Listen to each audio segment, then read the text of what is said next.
Hello friends, नमस्कार। आपका स्वागत है हमारे यूट्यूब चैनल राज सर के साथ। हम आपको लेकर आए हैं संविधान के स्रोत। इससे पहले हमने संविधान के निर्माण के बारे में पढ़ा चुके हैं और हमने बताया कि कितने वाचन हुए थे, कैसे संविधान सभा बनी थी और संविधान बनने में कितना समय लगा था।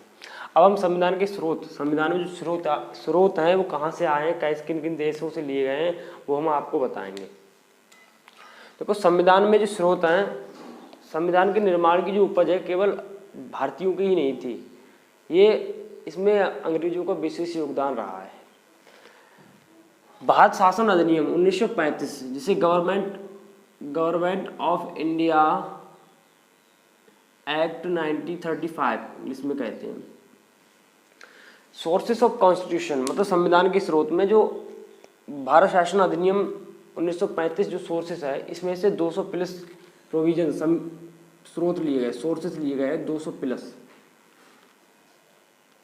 उस समय क्या हुआ था कि अंग्रेजों के समय में क्षेत्रीय विधानसभा बनने लगी थी, प्रांतीय विधानसभा थी। उनमें विधानसभा में कुछ भारतीय नेता काम करने लगे थे, वो भी राजनीति में घुसने लगे थे, राजनीति में कानून वगैरह जानने लगे थे। तो 40-50 साल तक भारत के भी लोगों ने काफ़ी समय तक नेता नगरी में समय दिया था, वहाँ रहे थे, तो वो भी कानून के बारे में जानने लगे थे।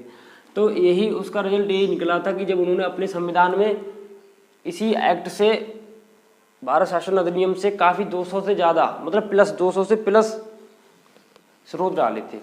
उसमें पहला स्रोत था संघीय व्यवस्था। वैसे तो आपको केवल रटना होता है, जैसे छोटे एग्जाम होते हैं उन्हें केवल ऐसे रट लो, संघीय व्यवस्था, राज्यपाल का कार्यालय, शक्तियों के वितरण की सूचियाँ। हम इसको थोड़ा आपको बारीकी से ऐसे पढ़ाएंगे जो आप हर एग्जाम के लिए एलिजिबल हो। और 200 प्लस से ज़्यादा स्रोत इससे लिए गए हैं और लगभग जो और स्रोत हैं वो 60 देशों से लिए गए हैं, 60 कंट्री से। लिए क्यों गए थे, उसका कारण क्या था?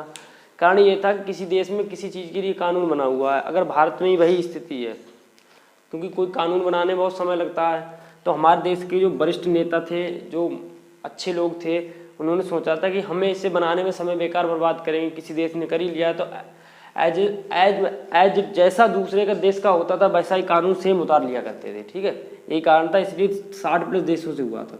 कुछ लोगों का ये भी मानना है कि हमारे देश का संविधान कॉपी पेस्ट है, मगर ऐसा कुछ नहीं है। हमारे देश का संविधान कॉपी पेस्ट नहीं है, हमारे देश का संविधान सबसे अच्छा संविधान है। और अगर हम अपने ही कानून बनाते रहते तो आज तक भारत का संविधान नहीं बन पाता। फ्रांस का अभी संविधान 1950 में बन के तैयार हुआ, केवल उसने अपने खुद के लॉ वगैरह बनाए। इसलिए हमने हमारे जो विशेष थे, बहुत ज़्यादा विशेषज्ञ थे, उन्होंने जो हमारे देश के लिए अच्छे और कानून थे और देशों के, उन्हें अडॉप्ट किया और हमारे संविधान में स्रोत के रूप में उन्हें डाला। ठीक, जो हमारे लिए आज भी हमारे देश के लिए बहुत अच्छी तरीके से चला रहे हैं। उसमें था पहला संघीय व्यवस्था, फेडरल सिस्टम था। दूसरा था राज्यपाल का कार्यालय, गवर्नर्स ऑफिस बोलते हैं जिसे। दूसरी थी शक्तियों के वितरण की सूचियाँ, three list of distribution of power. चौथी थी हमारी स्ट्रक्चर ऑफ जुडिशरी और जो आपातकालीन उपबंध, इमरजेंसी प्रोविजन, ये भी हमारा कहाँ से लिया गया है? भारत शासन अधिनियम 1935, गवर्नमेंट ऑफ इंडिया एक्ट 1935, लोक सेवा आयोग, पब्लिक सर्विस कमीशन, ये भी हमारा किससे लिया गया है? भारत शासन अधिनियम से। अब हम इससे बात करते हैं। देखो, संघीय व्यवस्था क्या है, फेडरल सिस्टम क्या है? हमारा भारत शासन अधिनियम है, उसका पहला ही स्रोत है। हमने आपको बताया 200 प्लस लिए गए। अब आप समझिए संघीय व्यवस्था क्या है। पहले देखो, संघ से आपको समझ में आता होगा एक यूनियन, एक ग्रुप, और ग्रुप में 2 बॉडीज होती हैं। ठीक है, सिंपल सी बात है। तो अगर भारत की बात करते हैं तो भारत में भी 2 बॉडीज हैं, एक है केंद्र पर और एक राज्य। ठीक है, संघीय व्यवस्था होती क्या? आप परिभाषा समझिए, केंद्र व राज्य के बीच शक्ति व कार्यों का स्पष्ट बंटवारा। हम लिख दे रहे हैं, केंद्र व राज्य के बीच कार्य व शक्तियों का स्पष्ट बंटवारा,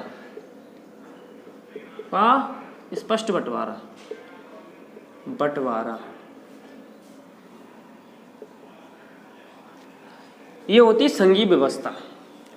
हम एग्जाम्पल आपको देते हैं, जैसे वित्त आयोग है, हमारा फाइनेंस कमीशन जो है, जैसे वित्त आयोग है।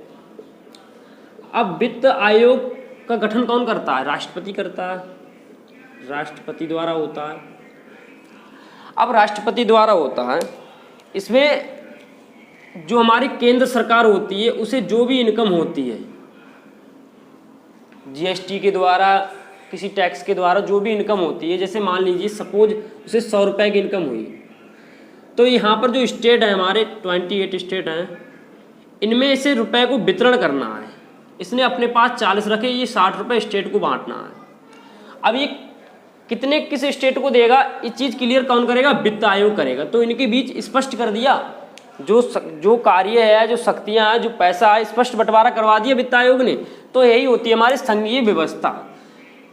केंद्र व राज्य के बीच शक्ति व कार्यों का स्पष्ट बंटवारा ही संघीय व्यवस्था कहलाता है। इनके कार्यों का वितरण इस प्रकार है, आपने देखा होगा 3 सूचियां हैं इनकी। कितनी है? 3 सूचियां हैं। पहली हमारी संघ सूची, संघ सूची, इसमें 98 विषय हैं। दूसरी हमारी राज्य सूची,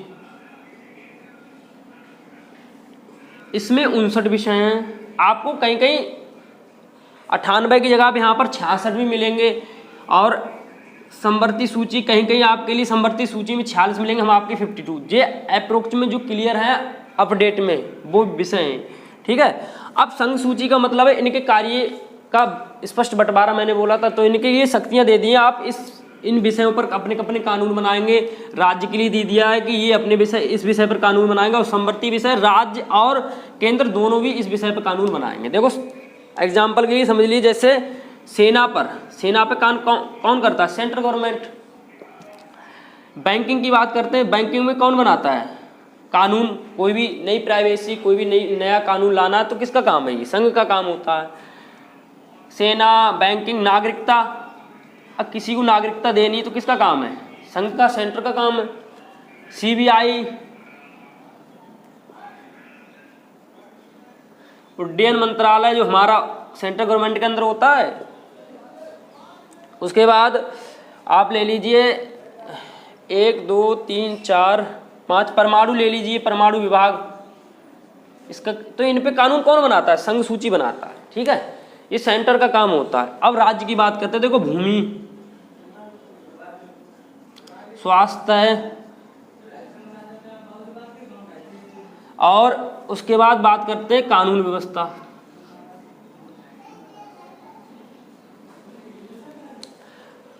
इन पर कौन कानून बनाता है? राज्य बनाता है। देखो अपने अपने राज्य के अलग अलग अपने अपने कानून होते हैं। राज्य अगर चाहे अपने राज्य की पुलिस की वर्दी बदलवाना तो वो बदल सकता है, क्योंकि वो उसके अंतर्गत आती है, ठीक है।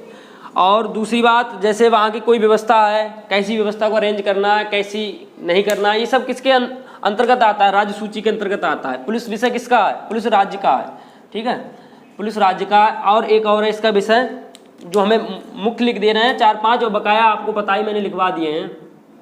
SPSC, इसका UPSC होता है, UPSC, union public service commission. ऐसे स्टेट, अगर जो स्टेट का नाम रख दोगे वही हो जाएगा। तो इन पर कानून बनाने का किसका काम है?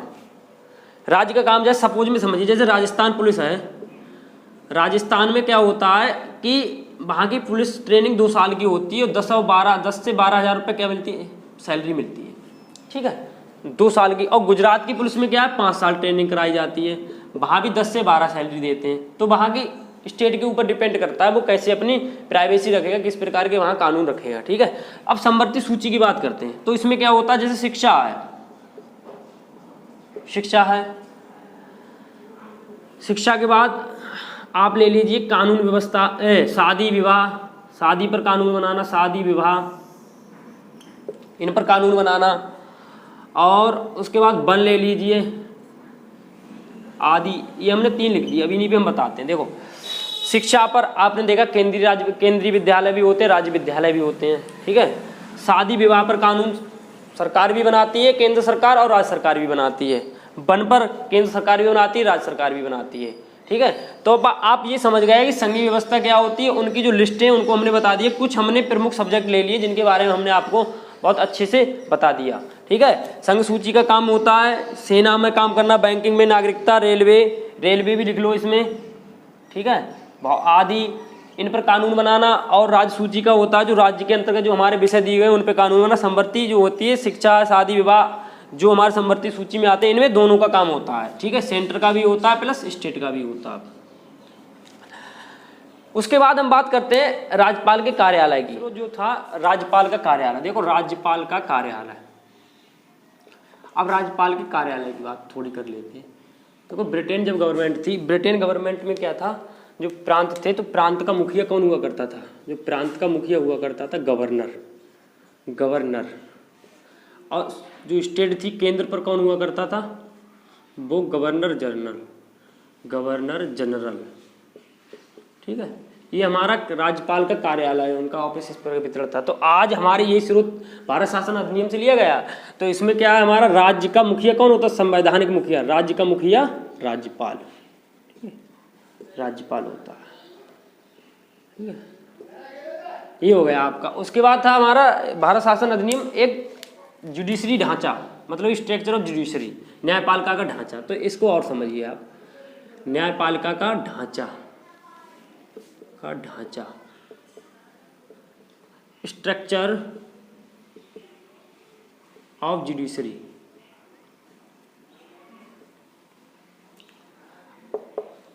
स्ट्रक्चर जुडिशरी समझिए, थोड़ा इसका इंट्रोडक्शन हम देते हैं, जुडिशरी नहीं पढ़ा रहे हैं, केवल इसके बारे में थोड़ा बताते हैं। ये भी हमारा कहाँ से लिया गया, भारत शासन अधिनियम से लिया गया।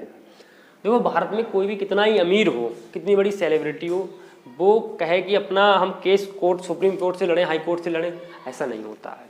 पहले आप समझिए, देखो केस कैसे होते हैं। केस दो प्रकार के होते हैं, एक दीवानी और एक फौजदारी।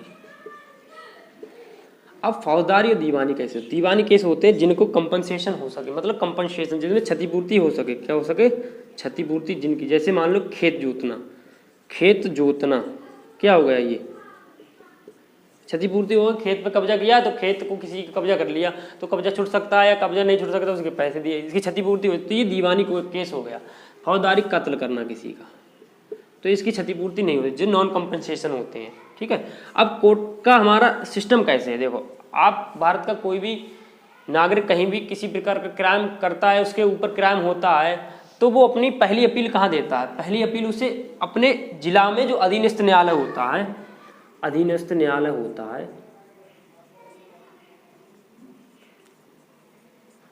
सब ऑर्डिनेट कोर्ट जिसे बोलते हैं, सब ऑर्डिनेट कोर्ट, वहां देनी पड़ती है। अब वहां जब आपने देखा होगा, जब आप किसी जिले में जाना तो वहां पर ऐसे करके कोर्ट होता, तो उसमें इस प्रकार से एक बैनर लगा हुआ, वहां लिखा जिला व सत्र न्यायालय लिखा होगा, जरूर आप देखना, न्यायालय ऐसे करके लिखा होता है। हर एक जिले में जाना आप, जहाँ कोर्ट होगा।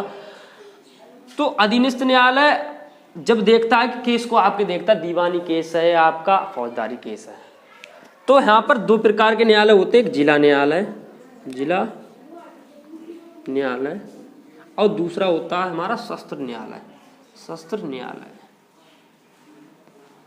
अब जिला न्यायालय और सत्र न्यायालय, जो जिला न्यायालय होता है वो केवल दीवानी केसों की सुनवाई करता है, दीवानी केस की, और इसकी सुनवाई करता है जज। कौन करता है, जज। और जो सत्र न्यायालय होता है, इसे सेशन कोर्ट भी बोलते हैं, सेशन कोर्ट। इसकी सुनवाई कौन करता है, ये फौजदारी केसों की सुनवाई करता है। किसकी, पहले ये समझिए फौजदारी केस की, फौजदारी की, और सुनवाई करता है इसकी मजिस्ट्रेट।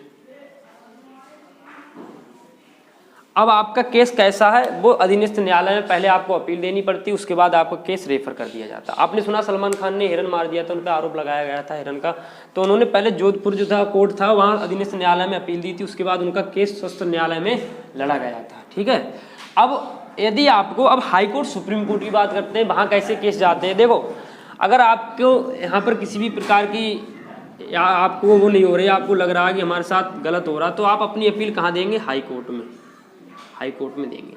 तो हाई कोर्ट क्या, अपीलीय न्यायालय है, केवल आप अपील दे सकते हो। यहाँ पर अपीलीय न्यायालय है।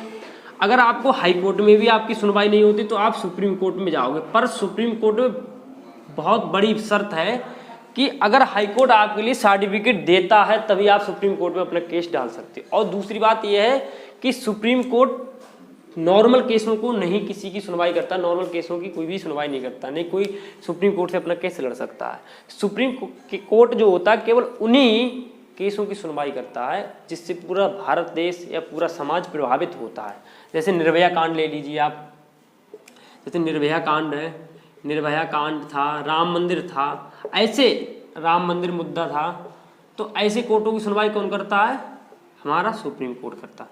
तो ये आपकी न्यायपालिका का ढांचा हो गया। उसके बाद जो है आपातकालीन उपबंध। देखो आपातकाल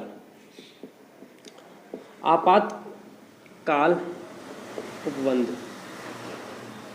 आपातकालीन उपबंध भी कहा जाता है। देखो ये इसे बोलते हैं इमरजेंसी प्रोविजन, इमरजेंसी प्रोविजंस। अब आप समझिए, देखो देश में इमरजेंसी जो होती है राष्ट्रपति के द्वारा लगाई जाती है, राष्ट्रपति द्वारा लगाई जाती है। ये तीन प्रकार की होती है, इमरजेंसी। पहली होती है हमारा राष्ट्रीय आपात,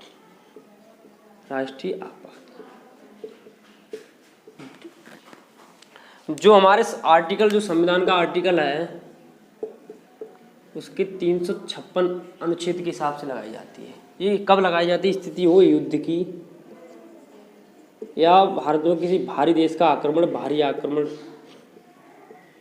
और तीसरी हो सशस्त्र विद्रोह, ये तीन स्थितियों में लगाई जाती है। ठीक है, अब उसके बाद बात करें दूसरा हमारा है, तो दूसरी जो होती है जिसे राज्य आपातकाल या राष्ट्रपति आपातकाल बोलते हैं।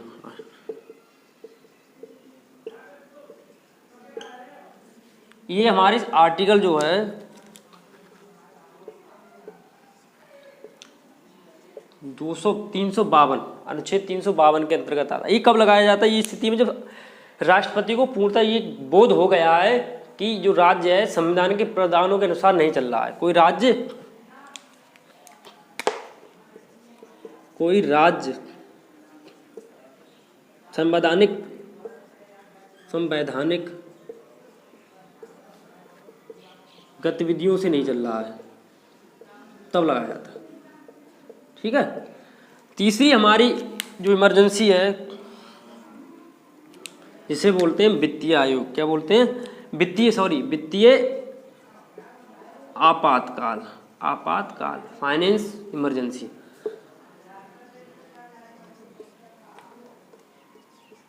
ये कब लगाया जाता है? तो देखिए आप समझिए, ये लगाया जाता है जैसे राज्य में बहुत ज़्यादा देश में मंदी हो गई है और सरकार चलाने के लिए पर्याप्त राशि नहीं, तो इस स्थिति में वित्तीय आपात लगाया जाता है। ये आर्टिकल जो हमारा है 360 के अंतर्गत आता है।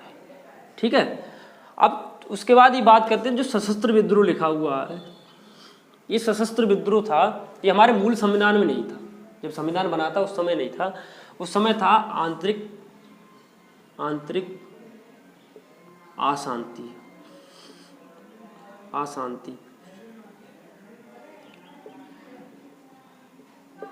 आंतरिक अशांति था।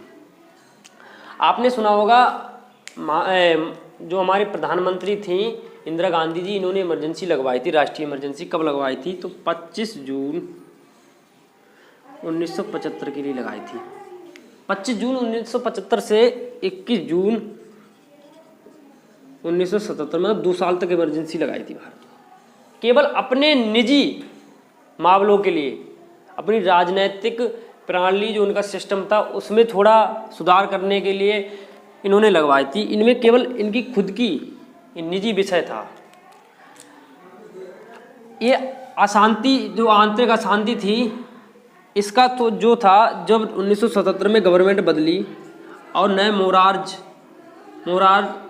देसाई नए प्रधानमंत्री जब बने, तो उन्होंने इस चीज़ पर आपत्ति उठाई थी कि इन्होंने अपने निजी काम के लिए, निजी विषय के लिए इन्होंने आंतरिक अशांति भारत में लागू की। ये इन्होंने इसमें संशोधन किया, 44वां संविधान संशोधन जिसे बोलते हैं, और 1978 में इन्होंने इसको जोड़कर सशस्त्र विद्रोह डाल दिया। सशस्त्र विद्रोह किसी जनता के द्वारा सरकार का विद्रोह अगर हथियारों से किया जा रहा है तो उसे सशस्त्र विद्रोह कहा जाता है। अगर ऐसी स्थिति में जनता विरोध कर रही है सरकार का, औजार लेकर, हथियार लेकर, सशस्त्र से, तो आप राष्ट्रीय इमरजेंसी लगा सकते हो, ना कि केवल आंतरिक अशांति के लिए कि आपको कंफर्टेबल फील नहीं हो रहा है तो आप इमरजेंसी लागू करो। ठीक है। उसके बाद अगला जो उपबंध था हमारा, स्रोत था, वो था हमारा यूपीएससी, लोक सेवा आयोग। लोक सेवा आयोग तो आपको पता है लोक सेवा आयोग, इसका ये भी हमारे भारत शासन अधिनियम से लिया गया है 1935 से, ठीक है। और उसके बाद ब्रिटेन का संविधान से कितने स्रोत लिए गए हैं, फ्रांस का संविधान से कितने स्रोत लिए गए, ये हम आपको अगली वीडियो में बताएंगे, क्योंकि इससे वीडियो बहुत बड़ी हो जाएगी, ठीक है। आपको पढ़ते बोरिंग भी लगेगा। आपको सिंपल से वही कॉन्सेप्ट हमने क्लियर करे हैं जो एग्जाम में पूछे जाते हैं। ज़्यादा वीडियो लंबी करने से कोई भी फायदा नहीं है, आपको समझ में आना चाहिए, ये मैटर बहुत करता है।